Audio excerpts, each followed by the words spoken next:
I remember first coming to MTSU and going through customs and the student fair, and I remember the first person that I met was Brad Fandrick from the RFC. He was standing there like advertising for the Raiders for Christ for people to sign up and come to Picnic and Praise. I grew up going to North Boulevard, and when it came time for me to go to college, I decided to stay at MTSU. And for me, I was a little scared, and I, even growing up in this town, didn't know what that was going to look like. I think community is a huge thing during your time in college, and the friends that I made at RFC had a huge impact on my life, whether it was going to Devos, hanging out at Donut Country until 2 a.m. in the morning, the roommates that I ended up having, all of that was based on the friends and relationships that I made at the Raiders for Christ. I was probably the guy who was involved the longest ever at RFC. I was probably the guy they just couldn't get rid of. So I was involved as a student for 4 or 5 years, and then I eventually became the intern with Dean and Sarah for 2.5 years. We were big ping pong players at RFC, and so we were in the big room one night, the Devo room. My friend Jerry and my friend Joe were playing at the time, and I think Joe had just beaten my good friend Jerry. He got a little frustrated, and he went to kind of maybe throw his ping pong battle, and it kind of slipped out of his hand and broke an entire door and shattered the glass all over the ground. It was monumental, and I know Jerry ended up staying up the entire night, called the glass door folks the next morning, and they came and fixed it before Dorothy and Dean and Sarah even got to the office. Robert Gill was one of my first interns. I'm so appreciative of Robert and the impact he had on me as a student, developing my faith as I was in college. I lived in the Brown House and met a lot of wonderful girlfriends through the Brown House. And in my time at the RFC, they really became my family. Got really involved with small group studies and then also on mission trips.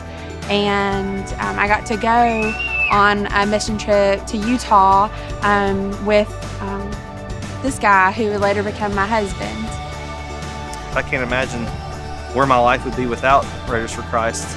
I think it's so important. It actually helped me to have a passion for campus ministry, which I did for a couple years in Clemson. One of the things that helped me as a campus minister there was to have Dean Dunning as a mentor. A lot of those times that we had together to talk to each other and for our friendship to develop and to mature over time was beneficial to me.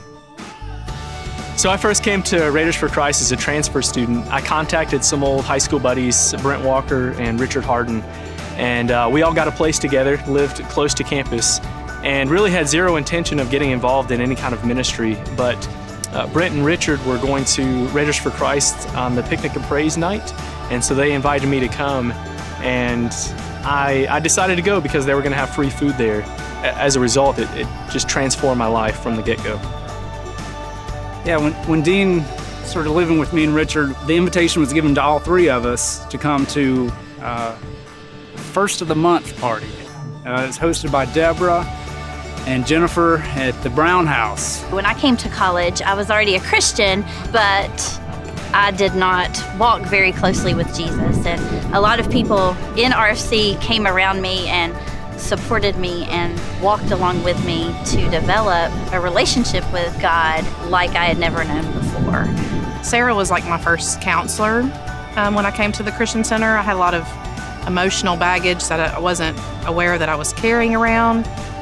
We just love RFC. We're in a Bible study with Sarah now, so it's so neat to see that it came full circle. Yeah, came full circle. Yeah. Beth Bug, Jennifer Walker, Deborah Henderson, Candace McCauley, some of those girls were, and I still have so many stories about those girls.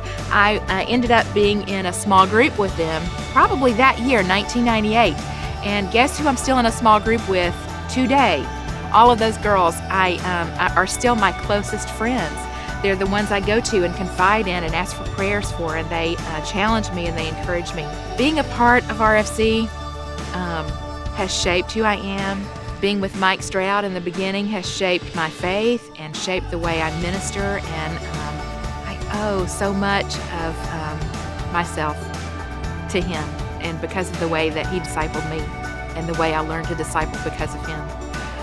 I have so many good stories and blessings and people that I met during those days that have been a part of my life, going back to 1984.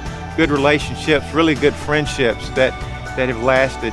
But one thing that I really picked up on during that time, the kids that will bother to leave a state university campus and visit and plug in with a campus ministry, I call them a notch above. That's what I began to see. The people who would take their time to come visit the Christian Student Center were really hungrier than I was at their age, is the truth about the matter. And I think seeing that hunger and what a student was willing to go through on a state university campus to participate in a campus ministry made me fall in love with it. I had a roommate who just kept talking about it, and she finally convinced me, I guess it was the spring of 1967, to go on a retreat, a spring retreat, and that's where I met the love of my life. When I was in school, there was no RFC.